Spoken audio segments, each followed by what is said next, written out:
اعوذ باللہ من الشیطان الرجیم، بسم اللہ الرحمن الرحیم۔ ہماری دل سے دعا ہے کہ اللہ پاک تمام مسلمانوں کو 5 وقتہ نمازی بنائے۔ اللہ پاک تمام مسلمانوں کے صغیرہ اور کبیرہ گناہوں کو معاف کر دے۔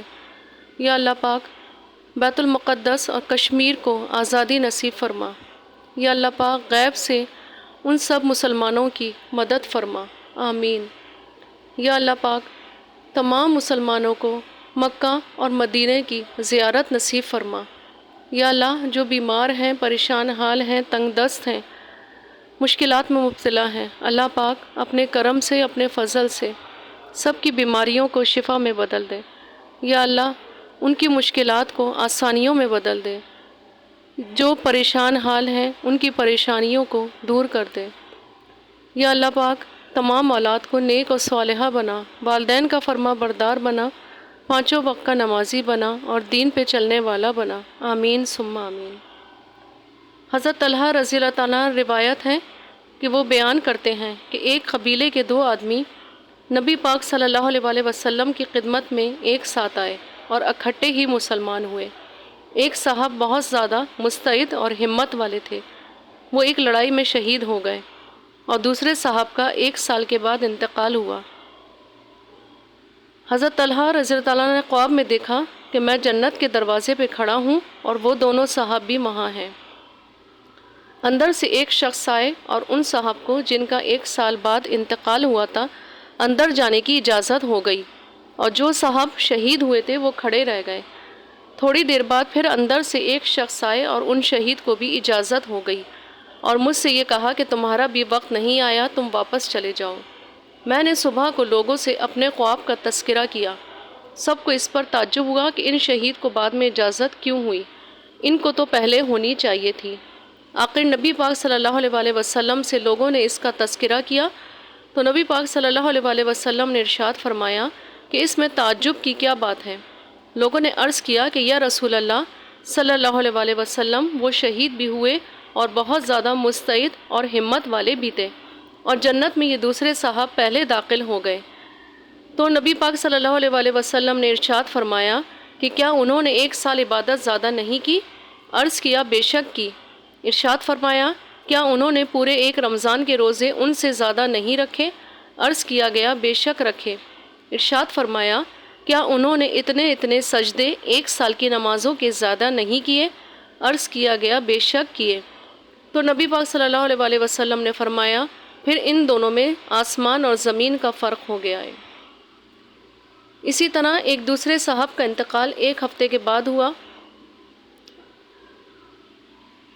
2 صحابہ کا قصہ اسی قسم کا ہے۔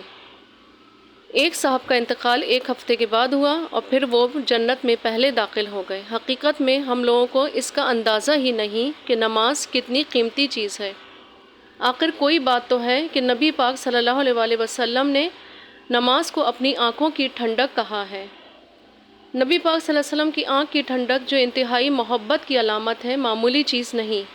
ایک حدیث میں آیا ہے کہ 2 بھائی تھے، ان میں سے ایک 40 روز پہلے انتقال کر گئے، دوسرے بھائی کا 40 روز بعد انتقال ہوا۔ پہلے بھائی زیادہ بزرگ تھے، لوگوں نے ان کو بہت بڑھانا شروع کر دیا۔ نبی پاک صلی اللہ علیہ وسلم نے ارشاد فرمایا کیا دوسرے بھائی مسلمان نہ تھے؟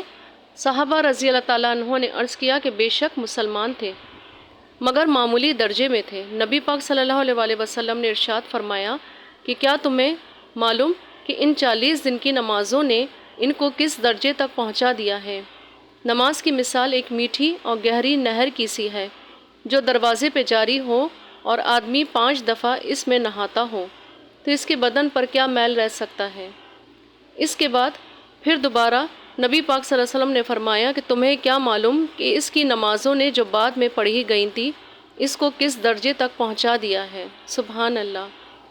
حضور اقدس صلی اللہ علیہ وسلم کا ارشاد ہے کہ جب نماز کا وقت آتا ہے تو ایک فرشتہ اعلان کرتا ہے کہ اے آدم کی اولاد، اٹھو اور جہنم کی اس آگ کو جسے تم نے گناہوں کی بدولت اپنے اوپر جلانا شروع کر دیا ہے بجھاؤ۔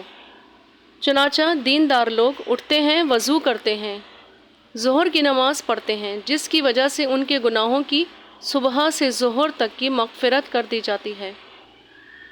اسی طرح پھر عصر کے وقت، پھر مغرب کے وقت، پھر عشاء کے وقت، غرض ہر نماز کے وقت یہی صورت ہوتی ہے۔ عشاء کے بعد لوگ سوتے ہیں، مشغول ہو جاتے ہیں۔ اس کے بعد اندھیری میں بعض لوگ برائیوں میں کی طرف چل دیتے ہیں اور بعض لوگ بھلائیوں یعنی نماز وغیرہ اور ذکر وغیرہ کی طرف چلنے لگتے ہیں۔ اللہ پاک ہم سب کو 5 وقتہ نمازی بنائے اور درود و سلام پڑھنے والا بنائے، آمین۔ درود زاہدین۔ اس درود شریف کے پڑھنے سے بندہ متقی اور پرہیزگار ہو جاتا ہے۔